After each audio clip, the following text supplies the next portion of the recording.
The capital நண்பர்களுக்கு வணக்கம். நான் உங்கள் நிரஞ்சன். 2026 தமிழ்நாடு சட்டமன்ற தேர்தலில் திமுக கூடயே காங்கிரஸ் பயணிக்க போகுதா இல்லாட்டி பிச்சுக்கிட்டு போக போறாங்களா? இதுக்கான பதில் வரும் 17ஆம் தேதி டெல்லியில் நடக்கக்கூடிய ஒரு மிக முக்கியமான காங்கிரஸ் கட்சியுடைய ஆலோசனை கூட்டத்தில் முடிவெடுக்கப்பட போகுது. அதை பற்றி தான் இந்த வீடியோவில் நம்ம இன்னைக்கு விரிவாக பார்க்க இருக்கிறோம். அதுக்கு முன்னாடி நம்ம சேனலில் இன்னும் நிறைய பேர் சப்ஸ்கிரைப் பண்ணாமல் பார்த்துக்கிட்டு இருக்கீங்க. உங்களுக்கே தெரியும், உங்களுடைய ஆதரவை நம்பி மட்டும்தான் டெல்லியிலிருந்து எங்கக்கூடிய முதல் தமிழ் யூடியூப் சேனலாக நடத்திட்டு இருக்கிறேன். இப்போ இந்த மாதிரியான ரொம்ப முக்கியமான இன்ஃபர்மேஷன்ஸ் உங்களுக்கு உடனுக்குடன் வந்து சேரணும் அப்படின்னா நம்ம சேனலை சப்ஸ்கிரைப் பண்ணிக்கோங்க. வாங்க இப்போ வீடியோக்குள்ள போகலாம். 2026 தமிழ்நாடு சட்டமன்ற தேர்தலுக்கு திமுக கூட்டணி கட்டமைச்சிருந்த ஒரு மிகப்பெரிய பிம்பம் அப்படின்றது எங்களுடைய கூட்டணி வலிமையான கூட்டணி, எங்கள் கூட்டணிக்குள்ள எந்த பிரச்சனையும் இல்லை அப்படின்றது தான். ஆரம்ப காலகட்டங்களில் விடுதலை சிறுத்தைகள் கட்சியுடைய தலைவரான தொல் திருமாவளவன் கூட்டணி ஆட்சி அப்படின்ற ஒரு விஷயத்தை முன் வச்சு கூட்டணிக்குள்ள சின்ன சின்ன சலசலப்புகளை ஏற்படுத்திட்டு இருந்தாரு. அதுக்கப்புறமா ஓரளவுக்கு அந்த விஷயத்தை மட்டுப்படுத்தி இருந்தாங்க. ஒரு வலுவான கூட்டணியா இருக்கிறோம், இன்னொரு பக்கம் எதிர்பக்கத்துல அதிமுக பாஜக கூட்டணி பொருந்தாத கூட்டணி அப்படின்ற ஒரு பிரச்சாரத்தையும் திமுக கூட்டணியினர் முன்னெடுத்துட்டு இருந்தாங்க. ஆனா சமீப நாட்கள்ல பாஜக அதிமுக கூட்டணி கூட ஒரு மாதிரி வெல் செட்டில்டா மாறிட்டாங்க. அட் த சேம் டைம் திமுக காங்கிரஸ் கூட்டணிக்குள்ளதான் கடுமையான பிரச்சனை. இதுக்கு மிக முக்கியமான காரணமா இருக்கக்கூடியவர் ராகுல் காந்தி தான். ஏன்னா நம்ம ஏற்கனவே 2-3 வீடியோ இது சம்பந்தமா போட்டிருக்கிறோம். காங்கிரஸ் கட்சியை பொறுத்த வரைக்கும் திமுக கூட்டணியிலிருந்து விலகி போயிடணும் அப்படின்ற ஒரு மனநிலை அப்படின்றது ரொம்ப அதிகமா இருக்கு. ஏன்னா காங்கிரஸ் கட்சியை பொறுத்த வரைக்கும் அவங்க ஒரு பெரிய எண்ணன் மனப்பான்மையில தான் எல்லா இடத்துலையுமே இருப்பாங்க. தொடர் தோல்விகளை அவங்க பார்த்துக்கிட்டே இருந்தாலும் கூட எங்களுக்கு கீழே தான் எல்லாரும் இருக்கணும் அப்படின்ற ஒரு எண்ண ஓட்டம் அவங்களுக்கு இயல்பாவே இருக்கக்கூடியது. தமிழ்நாட்டில் அவங்களுக்கான ஒரு ஹோல்டு அப்படின்றது எதுவுமே கிடையாது. பாஜகவுக்கு கூட கொங்கு மண்டலத்துல ஓரளவுக்கு செல்வாக்கு இருக்கு அப்படின்னாலும் கூட காங்கிரஸ் கட்சிக்கு அப்படி ஒரு குறிப்பிட்ட பிராந்தியத்துல அவங்க ஒரு வலிமையானவங்க அப்படின்னு எந்த ஒரு இடமுமே கிடையாது. ஆனாலும் இந்த 2026 சட்டமன்ற தேர்தலில் எப்படியாவது கூட்டணி ஆட்சியில நம்ம இடம் பிடிச்சிடணும், அதாவது தமிழ்நாடு சட்டப்பேரவை அமைச்சரவையில காங்கிரஸ் கட்சியுடைய அமைச்சர்கள் இடம்பெறணும் அப்படின்றதுல ரொம்ப தீவிரமா இருக்கிறாங்க. இதுக்காக வரும் 17ஆம் தேதி டெல்லியில் இருக்கக்கூடிய காங்கிரஸ் கட்சியுடைய தலைமை அலுவலகமான இந்திரா பவன்ல சரியா 4 மணிக்கு மாலை 4 மணிக்கு அந்த கட்சியுடைய தலைவரான மல்லிகார்ஜுன கார்கே தலைமையில ஒரு கூட்டம் அப்படின்றது நடக்குது. அப்கோர்ஸ் ராகுல் காந்தி இந்த கூட்டத்தில் கலந்துக்கிறாரு அப்படின்னு சொல்லப்பட்டிருக்கு. தமிழ்நாட்டிலிருந்து தமிழ்நாடு மாநில தலைவராக இருக்கக்கூடிய செல்வ பெருந்தகை, அதே மாதிரி தமிழ்நாடு இன்சார்ஜா இருக்கக்கூடியவங்க, இந்த தேர்தல் வியூகங்கள் எல்லாம் அமைக்கிறதுக்காக அமைக்கப்பட்டிருக்கக்கூடிய குழு, இவங்க எல்லாரும் கலந்துக்கிறாங்க. பட் ரொம்ப சர்ப்ரைஸான விஷயம் என்னன்னா, தமிழ்நாட்டில் இருக்கக்கூடிய காங்கிரஸ் கட்சியுடைய நாடாளுமன்ற உறுப்பினர்கள், சட்டமன்ற உறுப்பினர்கள், எம்பிக்கள், எம்எல்ஏக்கள் கலந்துக்கிறாங்க. பொதுவாக காங்கிரஸ் கட்சி அவங்களுடைய காரிய கமிட்டி கூட்டம் நடத்துது, இல்லை இந்த மாதிரி எலெக்ஷன் சம்பந்தமான விஷயங்கள்லாம் நடத்துறாங்க அப்படின்னா எம்பி எம்எல்ஏக்களுக்கு பெருசா வேலை இருக்காது. கட்சியுடைய பிரமுகர்கள், மூத்த நிர்வாகிகளுக்கு மட்டும்தான் இடம் கொடுப்பாங்க. ஆனா இந்த முறை சட்டமன்ற உறுப்பினர்கள், நாடாளுமன்ற உறுப்பினர்களுடைய அவங்களுடைய கருத்துக்களையும் கேட்டு பெறணும் அப்படின்றதுல தலைமை ரொம்ப தீவிரமா இருக்கிறாங்க. ஆனா மல்லிகார்ஜுன கார்கேவுக்கு இதுல எந்த விதமான விருப்பமும் கிடையாது.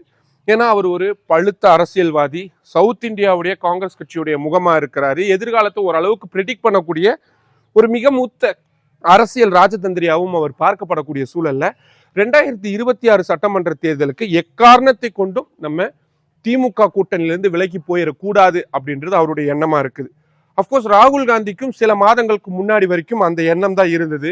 ஆனா ராகுல் காந்தி கூட இருக்கக்கூடிய முக்கிய நிர்வாகிகள், குறிப்பா மாணிக்கம் தாக்கூர் ஆகட்டும், அதே மாதிரி பிரவீன் சக்கரவர்த்தி ஆகட்டும், அதே மாதிரி பைஜு அப்படின்னு சொல்லப்படக்கூடிய ராகுல் காந்தியுடைய அத்தனை வெளிநாடு பயணங்கள், உள்நாட்டு பயணங்களையும் நிர்வகிக்கக்கூடிய முன்னாள் கமாண்டோ ஆகட்டும், இவங்க எல்லாருமே மீண்டும் மீண்டும் ராகுல் காந்தியுடைய காதுகளில் சொல்லிக்கிட்டே இருக்கிறது, போதும் திமுக கூட்டணி நமக்கு வேண்டாம், வெளியே போகணும், ஆப்ஷனா நம்ம தாவேக்காவை பார்க்கணும் அப்படின்றது தான்.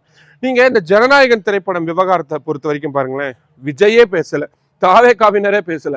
ஆனா காங்கிரஸ் கட்சியுடைய சட்டமன்ற உறுப்பினர்கள், நாடாளுமன்ற உறுப்பினர்கள், அந்த கட்சியுடைய மாநில நிர்வாகிகள் பலரும் போட்டி போட்டுக்கிட்டு நான் தான் விஜய்க்கு அதிகமா ஆதரவு கொடுப்பேன், நீங்க என்ன பண்றது, நான் பண்றேன் பாருங்க அப்படின்னு போட்டி போட்டுக்கிட்டு அவங்க ஆதரவை அள்ளி தெளிச்சுக்கிட்டு இருக்காங்க. திமுகவுக்கு இது எரிச்சலை கொடுக்குதுன்னு அவங்களுக்கு தெரியுது. அப்கோர்ஸ் சிஎம் இந்த விஷயத்துல பாஜகவை கண்டிச்சிருந்தாலும் கூட ஒரு லிமிட்டுக்கு மேல கிராஸ் பண்ணி போறாங்க அப்படின்றது திமுகவினருக்கு ஒரு விதமான எரிச்சலை காங்கிரஸ் கட்சிக்கு கொடுத்திருக்குது. அது மட்டும் இல்லாம ராகுல் காந்தியே கடைசியில ஜனநாயகன் திரைப்படத்துக்கு விஜய் அவர்களுக்கு ஆதரவு தெரிவிச்சிருக்கிறது அப்படின்றது இவங்க எந்த அளவுக்கு ராகுல் காந்தியை மூளைச்சலவை செஞ்சு வச்சிருக்காங்க அப்படின்றதான் பார்க்க வேண்டியதா இருக்கு. நீங்க நாடாளுமன்ற தேர்தல் அப்போ ராகுல் காந்தி தமிழ்நாட்டுக்கு வந்தப்போ ஒரு வார்த்தை சொல்லியிருந்தாரு, நான் பொதுவா யாரையும் அண்ணன் அப்படின்னு அழைக்க மாட்டேன், ஆனா ஸ்டாலின் அவர்களை நான் அண்ணன் அப்படின்னு தான் கூப்பிடுவேன். ஏன்னா எங்க 2 பேருக்குள்ள இருக்கக்கூடிய அந்த பாண்டிங் அப்படின்றது அரசியலை தாண்டிய ஒரு நெருங்கிய உறவு அப்படின்றத அவர் பதிவு பண்ணியிருந்தாரு. அப்கோர்ஸ் நம்ம இந்த வீடியோலாம் பார்த்துருப்போம். ஒரு ஸ்வீட்டு கடையில் போய் அவர் எகிரி குதிச்சு போய் ஸ்வீட்டெல்லாம் வாங்கிட்டு அதை கொண்டு போய் நான் உங்களுக்காக தான் கஷ்டப்பட்டு வாங்கிட்டு வந்தேன் அப்படின்னு ராகுல் காந்தி சொன்னதெல்லாம் பார்த்துருப்போம். ராகுல் காந்தி தமிழ்நாட்டிலேருந்து அந்த ஒற்றுமை யாத்திரையை கன்னியாகுமரியிலேருந்து தொடங்கின பொழுது நேரில் வந்து அதை தொடங்கி வச்சவர் MK ஸ்டாலினாக தான் இருந்தார். ராகுல் காந்தியை இந்தியாவில் இருக்கக்கூடிய யாருமே பிரதமர் வேட்பாளராக முன்மொழிய தயாராக இல்லாத போது, காங்கிரஸ் கட்சியினரே அதற்கு தயக்கம் காட்டிய பொழுதும் கூட அதை முதல்ல உறக்க சொன்னவர் அப்கோர்ஸ் தமிழ்நாடு சீஃப் மினிஸ்டரான MK ஸ்டாலின் அவர்கள் தான். ஆனால் அப்படி இருக்கக்கூடிய அவரையே இந்த தேர்தலுக்காக கூட்டணியிலிருந்து விலக்கி கொண்டு போயிடணும் அப்படின்னு காங்கிரஸ் கட்சியுடைய பலமட்ட நிர்வாகிகள் செஞ்சிருக்கக்கூடிய அந்த விஷயம் அப்படின்றது ஓரளவுக்கு சக்சஸா போயிட்டு இருக்கு. இப்போ மல்லிகார்ஜுன கார்கேவை அவங்க எப்படியாவது கன்வின்ஸ் பண்ணிட்டாங்க அப்படின்னா கிட்டத்தட்ட இந்த கூட்டணி உடஞ்சிரும். உடனே உங்களுக்கு ஒரு கேள்வி எழலாம், 2026 சட்டமன்ற தேர்தலுக்குலாம் அது நடக்கிறதுக்கு வாய்ப்பு இல்லை, இன்னும் ஒரு 1.5 மாதத்துல எலெக்ஷன் அனௌன்ஸ்மெண்ட்டே வரப்போகுது, சான்ஸே இல்லைன்னு உங்களுக்கு தோணலாம். ஆனா அப்படிலாம் கிடையாது. கடந்த காலங்களில் உத்தரப்பிரதேசமாகட்டும், மத்திய பிரதேசமாகட்டும், இல்லை மற்ற மாநிலங்களில் காங்கிரஸ் கட்சி கடைசி நேரம் வரைக்கும் கூட்டணியை உறுதி பண்ணாமையே இருந்திருக்கிறாங்க. உதாரணத்துக்கு ஹரியானா மாநிலத்தில் அதுதான் நடந்திருந்தது, அதே மாதிரி ஜார்க்கண்ட் மாநிலத்திலும் அதுதான் நடந்திருந்தது.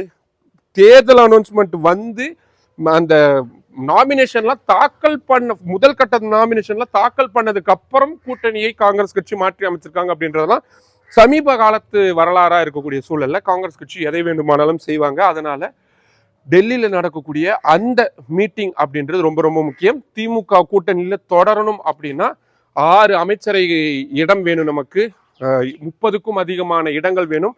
பாஜகவுக்கு எந்த அளவுக்கு அதிமுக இடம் கொடுக்குறாங்களோ அதை விட ஒரு இடம் நமக்கு அதிகமாக கொடுக்கப்படணும். இதெல்லாம் இந்த டிமாண்டுக்கு எல்லாம் ஒத்துக்கிறாங்க. அந்த வார்த்தை ரொம்ப முக்கியம்.